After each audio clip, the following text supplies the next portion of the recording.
Hamıya salam, mən Arzu. Kanalıma xoş gəlmisiniz. Kanalıma ilk dəfə rast gəlmisinizsə, onu deyim ki, əslində mənim kanalımda pop mədəniyyəti, musiqi, filmlər və bunlarla bağlı videolar olurdu. Amma bugün kanalımın 1 yaşı tamam olur. Çox sağ olun təbrikləriniz üçün. Ümid edirəm təbrik elədiniz. Və buna görə də düşündüm ki, bugün biraz fərqli bir mövzudan danışım. Deməli, bugün biraz özümdən danışacağım. YouTube-a gəlməyə necə qərar vermişəm, uşaqlığımda nələrdən bəhrələnmişəm və ən əsası YouTube-a gələnə qədər nələrlə mübarizə aparmışam, bundan danışacağam. Deməli, əvvəlcə başlayırıq. 8 yaşıma qədər yaşadığım Nizami rayonundan, Lori dildə desək, Vasmoydan. Mən uşaqlıqdan həmişə istəmişəm ki, musiqiçi olum və ailəmdən 8 yaşıma qədər hər il piano istəmişəm. Deməli, 4 yaşımda başladım istəməyə, 1 il boyunca istədim, 5 yaşıma çatanda almadılar. 5 yaşım boyunca istədim, 6 yaşıma çatdım, yenə almadılar. Belə mənim ümidim kəsildi musiqiçi olmağa. Heç yerə göndərmirdilər kurslara, piano kursuna, ora-bura. Mən də dedim ki, yəqin ki, biz musiqiçi ola bilməyəcəyik. Amma bilmirəm niyə, məncə bu bütün uşaqlarda olub. Belə bir güzgünün önündə daraqla belə mahnı oxumaq, rəqs eləmək, onların hamısı məndə də olub. Uşaqlıqda həmişə məşhur olmaq istəyirdim. Yəni istəyirdim ki, cəmiyyətə yön verim, insanlar mənim fikirlərimlə maariflənsinlər, nə isə öyrədə bilim və göstərim ki, nə düzdür, nə pisdir, amma məşhur da olub. Amma məni tanısınlar. Keçək biraz mən nələrdən bəhrələnmişəm. Vasmoy erasında bizim dövrümüzdə olan bütün işlər demək olar ki, keyfiyyətli idi. Və bu dövrdə bizə media tərəfindən göstərilən işlərdə heç bir nifrət yox idi. Qurtlar Vadisindən başqa. Kazet da gedirdi, ona baxırdım.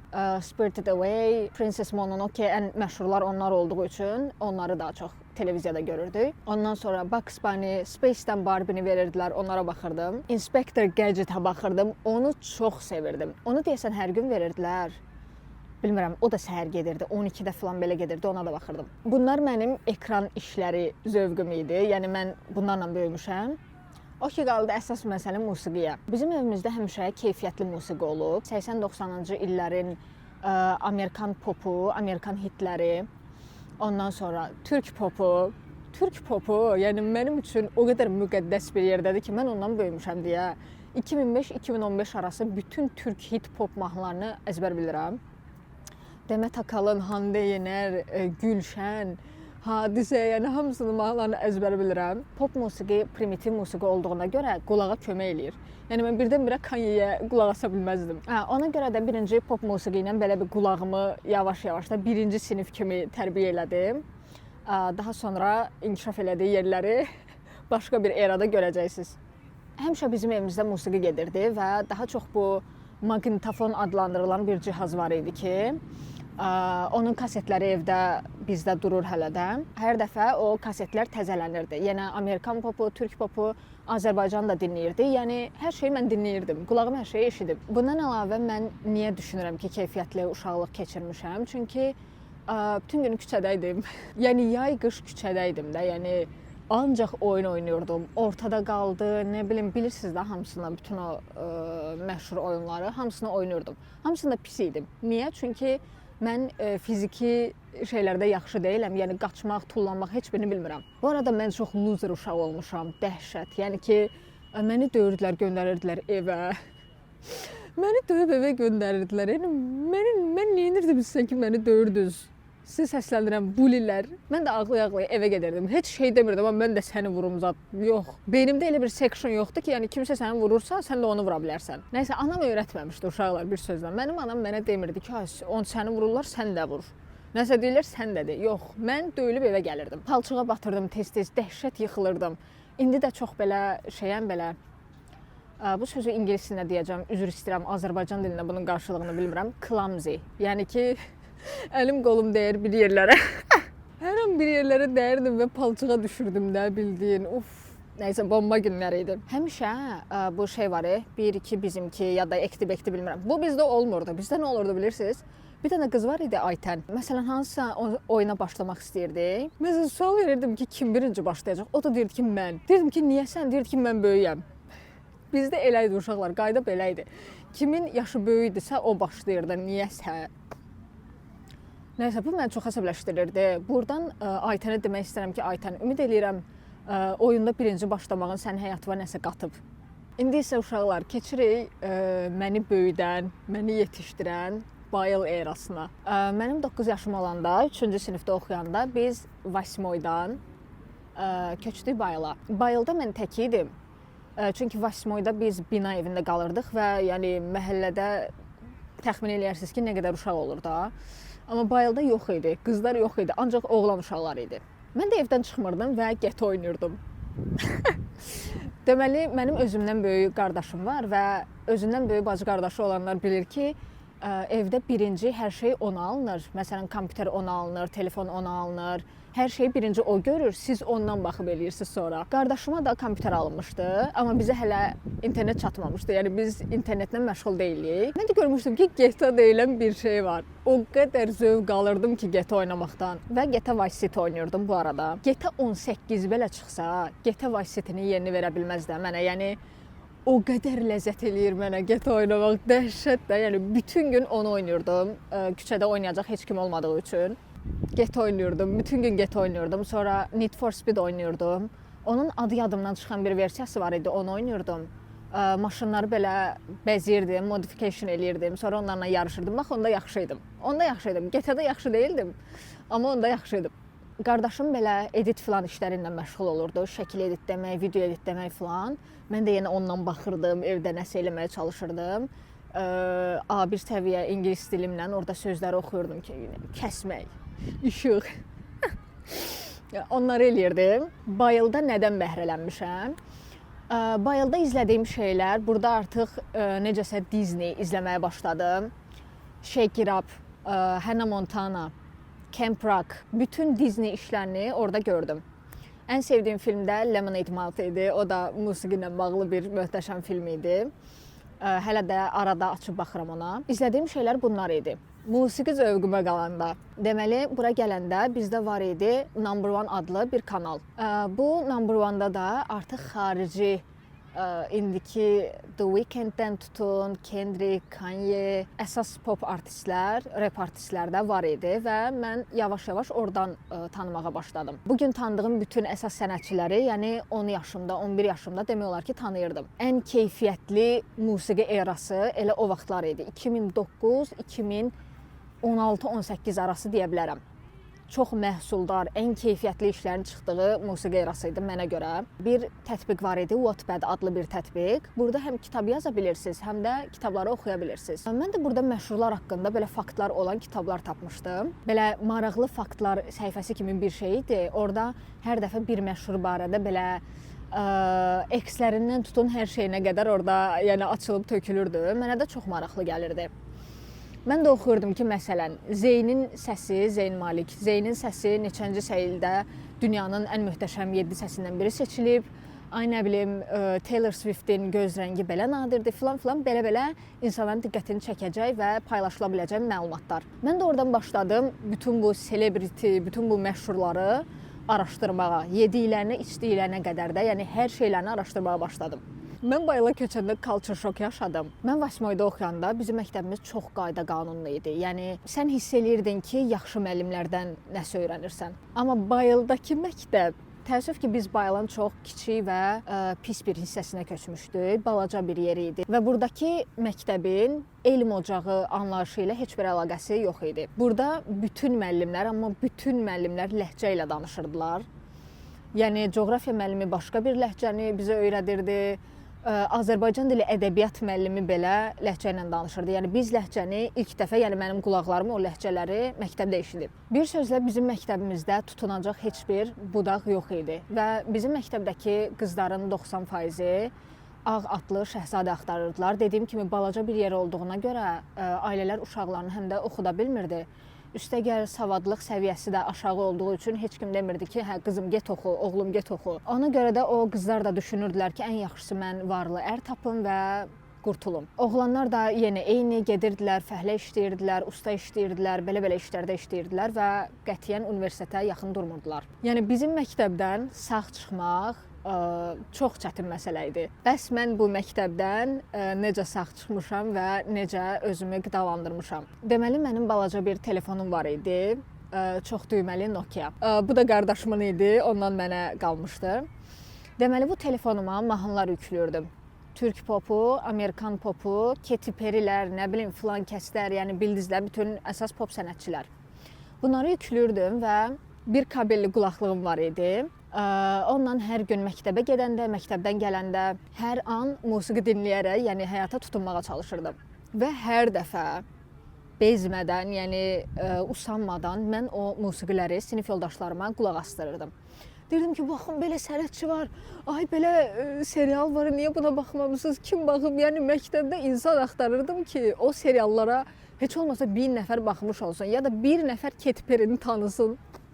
Və qətiyyən yəni yaxın durmurdular da. Elə bil ki, Katy Perry və mən dəli olurdum da ki, yəni bu boyda məktəbdə, bu boyda sinifdə, yəni bir nəfər yoxdur mənim dinlədiyim şeyləri dinləyən. Belə insanlara danışmağa çalışırdım. Amma yoxdur da, yoxdur. Yəni nə etmək olar? Heç kimə zorla zövq öyrətmə mümkün deyil. Zövq dediyim, yəni mən məcbur eləmirəm kimsə Katy Perry dinləsin, amma yəni dünyadan xəbərdar olmaq yaxşı şeydir deyə düşünürəm. Ondan sonra mən o mahnıları dinlədikcə ki, əksəriyyəti ingilis dilində idi. Bir yandan da ingilis dilini öyrənirdim. Ariana Grande'nin mahnıları bu mövzuda mənə çox kömək eləyib. Yəni onları dinləyirdim, əzbərləyirdim. Həm sözlərin yazılışını mənə öyrədirdi, həm tələffüzünü öyrənirdim. Həm də oxuyurdum. Bilmirəm niyə bu mahnı oxuma, bu musiqiçilik eşqi məndən getmir. Hələ də getməyib, bilirsiniz, hələ də istəyirəm. Nəysə, mən bu uşaqlara belə danışıram.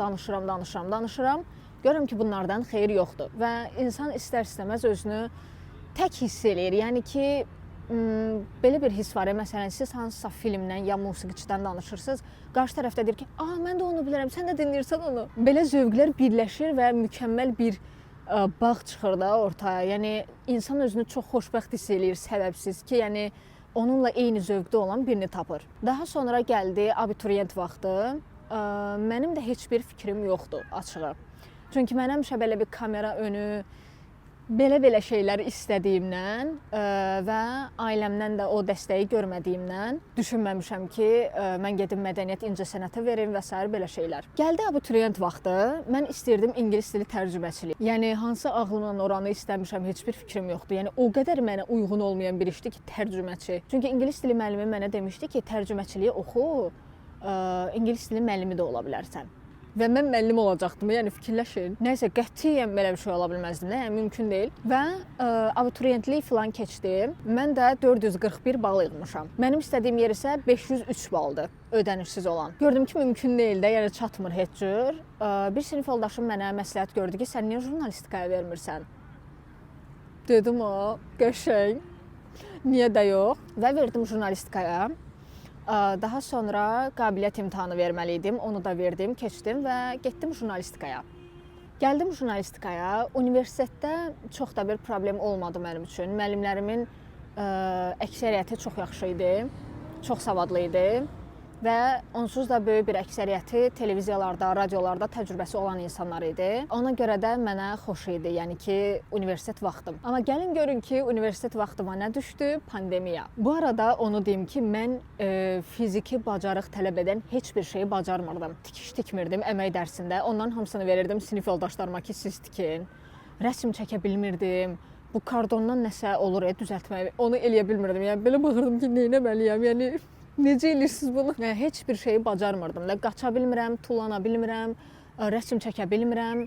Fiziki heç nədə mən yoxam. Amma bildiyim bir şey var. O da yazmaq, danışmaq, oxumaq, belə şeylər. Mənim oxuduğum məktəblərin ən belə incidiyim, mənim qəlbimi qıran cəhəti də o idi ki, mən 8 yaşımdan 10 yaşıma qədər şeirlər yazırdım. Hər şeydən də, yəni gülə, çiçəyə, böcəyə, vətənə, ora-bura hər şeyə aid yazırdım. Və mən bunu göstərirdim müəllimlərimə. Müəllimlərim bizə baxmırdılar. Müəllimlərim baxırdılar, amma qoyurdular kənara. Okey də, yəni şahəsər yazmamışam, amma məsələn 25 uşaq içindən bir nəfər şeir yazırsa buna bir baxarsan da, bir təbrik eləyərsən, deyərsən ki, halal da arzu, davam elə, nəsə elə. Yəni ki, mən 8-9 yaşımda şeir yazıramsa, deməli 15 yaşımda daha böyük şeylər yaza bilərəm. Bilmirəm paxıllıqdan, nədən, bilmirəm. Böyük ehtimal paxıllıqdan irəli gəlir. Mənim şeirlərimi o vaxt Tumurcuq qəzeti var idi uşaqlar. Bilmirəm kimin yadına düşər. Tumurcuq qəzetində həmişə bizim yaşımızda olan uşaqların şeyləri çap olunurdu və mən çox istəyirdim mənim şeylərim çap olunsun, amma olunmurdu. Gördünüz? Yeni travma. Yəni full travmadır da. Bu məktəb, hər iki məktəb travmadır. Mən həmişə nələrsə yazmışam. Yəni nələrsə oxumuşam. Ana sözü kitabı var idi. Yəni onu da belə gecə yatmazdan əvvəl oxuyurdum. Bilmirəm, oxumaq, yazmaq, danışmaq. Mənimki bunlar idi. Bu üçünün xaricində heç nə bilmirəm. Bu yaşıma qədər bilmirəm. Birinci kurs okey keçdi, pis deyildi, tanışlıq falan belə şeylər, öyrəşmək universitet həyatına. Gəldik ikinci kursa. İkinci kursun ikinci yarısında, mart ayının sonunda pandemiya başladı və bizi buraxdılar evə. Biz getdik evə, bağlandıq evə və bu dövrdə də insanın düşünməyə çox vaxt olur axı. Bu ekzistensial söhbətlər beyində dönməyə başlayır ki, mənim axıram hara gedir, necə olacaq, həyatımı necə quracam, yəni hansı yolu mən getmək istəyirəm. Nəysə, bütün bunları düşünərkən mən fikirləşdim ki, mən prodüser olub. Prodüser yəni televiziyada prodüser olmaq istəyirdim. Mən kamera arxasında olub, layihələr işləyib televiziyaya vermək istəyirdim. Amma istəyirdim. Hələ ona qədər bu xəyalımdan necə döndüyümü birazdan danışacağam. Və həmin o evdə qaldığımız dövrlərdə mən bütün gün telefondaydım da, yəni axtarışdaydım. Bütün insanlar daha çox sosial mediaya bağlanmışdılar. Və həmin dövrlərdə mən bizim indiki communitydən, yəni mənim yaşımda olub, iş görən insanlarla tanış olmağa başladım. Məsələn, musiqiçilər, moda dizaynerləri, qrafik dizaynerlər, prodüserlər. Yəni ömrüm boyu mənlə eyni musiqiləri dinləyən, mənlə eyni zövqlərə sahib insanları axtarmışam və axır ki tapmışdım. Ona görə başladım onlarla tanış olmağa. Ona follow, buna follow, belə onlar mənə follow atır, mən onlara follow atıram, belə danışırıq, görüşürük bir şeylər. Ondan sonra axır ki, yəni hələ də onsuz da o çevrəni qurmağa davam edirəm, amma hal-hazırda o məni başa düşən insanların ortasındayam. Bu çox gözəl istir. Sonra 3-cü kursun yayında mən bir telekanala getdim və mən burada çox detala girməyəcəm, amma televiziyanın əsl üzü, orada nələr dönür, televiziyada işləmək lazımdırmı, lazım deyilmi? Az öncə qeyd elədiyim prodüser olma xəyalımda elə burada suya düşdü. Burada ümumiyyətlə bir mexanizm var, bir sistem var, hansı ki insanlar masa başında iş görür və müxbir olmaq belə deyim. Həm sizdən zehni əmək tələb eləyir, həm fiziki. Səhər durdunuz, getdiniz işə, saat 10-da işdə olmalısınız, mövzunu tapmalısınız. Daha sonra müsahibə üçün qaça-qaça getməlisiniz kiminsə yanına. Ondan sonra qayıtmalısınız ofisə, orada yazı yazmalısınız filan. Yəni o insanlar əməklərinin qarşılığını qətiyyən almırlar. Halbuki bu insanlar 4 il jurnalistika oxuyublar. Günlərini bu işə sərf eləyirlər, günlərini yox, aylarını, illərini. Amma gəldikləri yer maksimum aparıcılıq. Bu arada aparıcılıq belə cool bir şey kimi görünə bilər, amma elə deyil. Həm bir tərəfdən çətindir, bir tərəfdən də çox da lazım deyil. Yəni mən hazırda oturmuşam parkın ortasında, özüm üçün danışıram. Bunu eləmək üçün məndən sadəcə bir telefon və mikrofon tələb olunur. Amma sizin aparıcı olmağınız üçün, yəni bir minimum 5 il, 10 il ora verməlisiniz.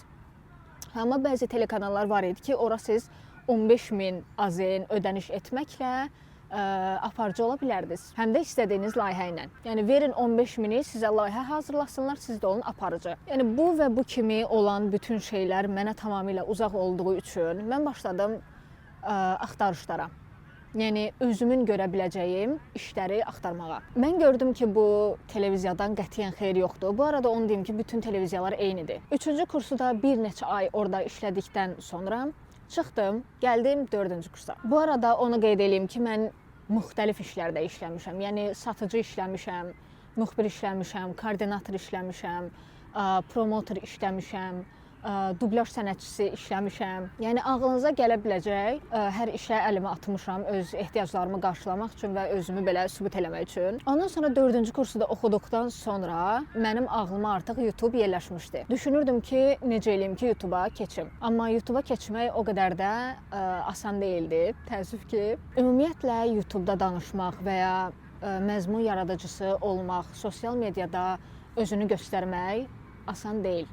Heç bir halda. Xüsusilə qadınlar üçün, xüsusilə konservativ ölkədə və ailədə böyümüş qadınlar üçün mənim bu videonu əslində çəkmə səbəblərimdən biri də odur. Mən 2022-ci ilin mart ayında başladım TikTokda videolar çəkməyə. TikTok da özünüz bilirsiniz ki, çox qısa müddətdə böyük kütlə gətirə bilir.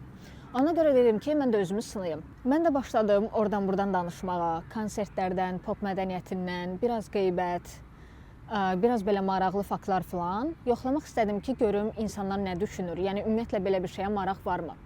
Gördüm ki, insanların marağı var, istəyirlər, yəni belə bir şey olsa izləyərlər. Daha sonra min bir əziyyətlə studiya tikdim və YouTube-a başladım. Mənə YouTube-da insanlar daha çox dəstək olurlar. Mənfi tənqidlər çox da eşitmirəm. Yəni, ay bu nədir, danışırsan, ay nə iş görürsən filan. Yəni, belə danışan insanlar mində bir olur ki, bunlara da fikir vermirəm və öz işimin lazımlı olduğunu bilirəm. Amma mən bilirəm ki, mənim işim kənardan çox yüngül, hobbi kimi görünür. Bunu mənə hətta deyirlər ki, yəni YouTube sənin üçün hobbidir, hobbini işə çevir.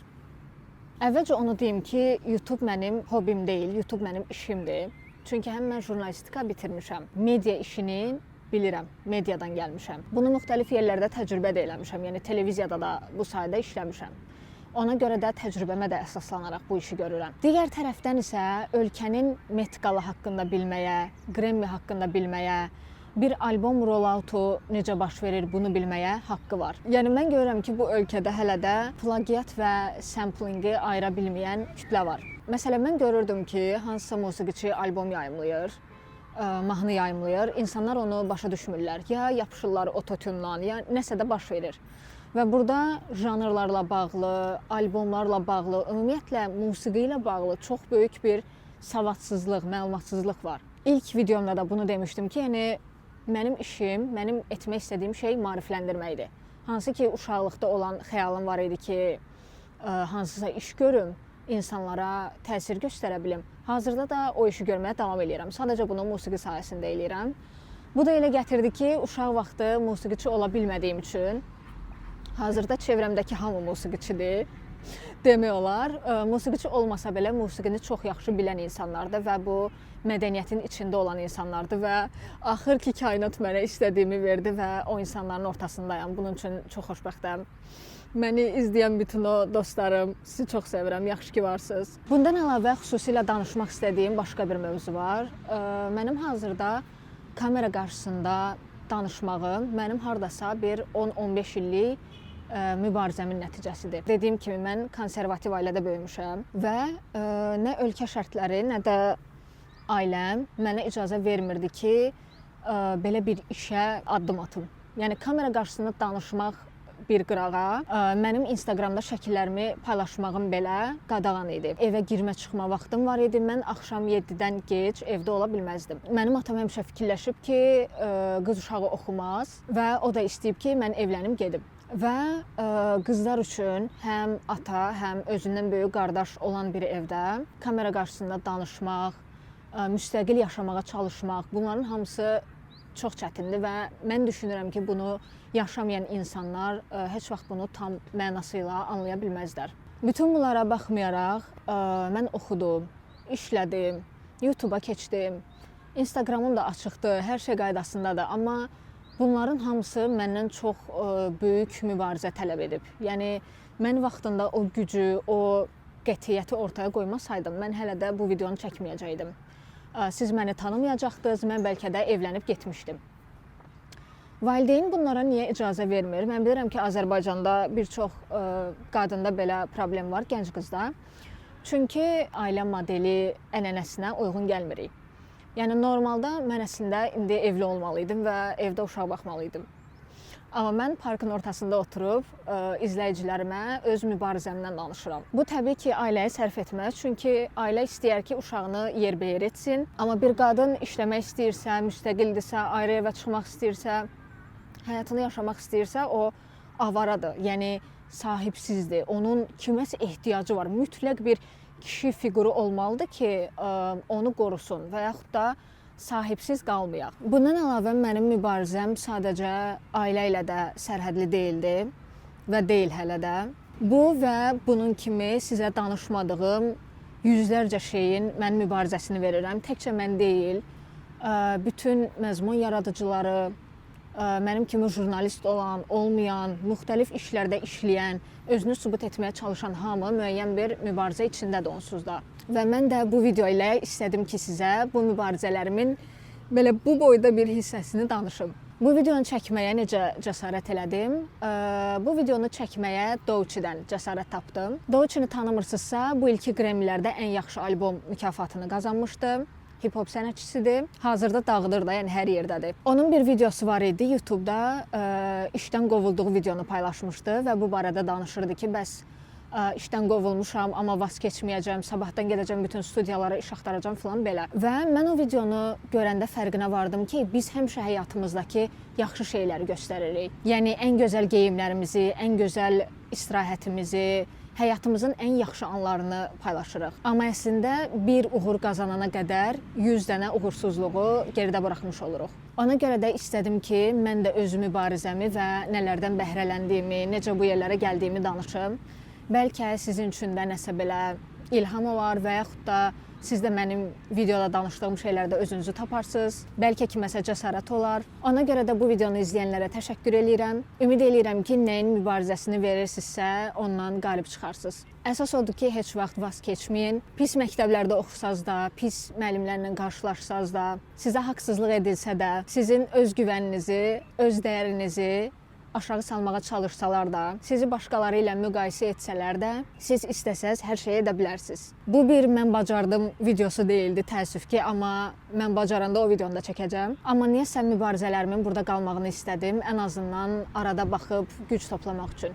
Bir daha çox sağ olun videomu izlədiyiniz üçün, kanalıma abunə olmağı və dostlarınızla bölüşməyi unutmayın.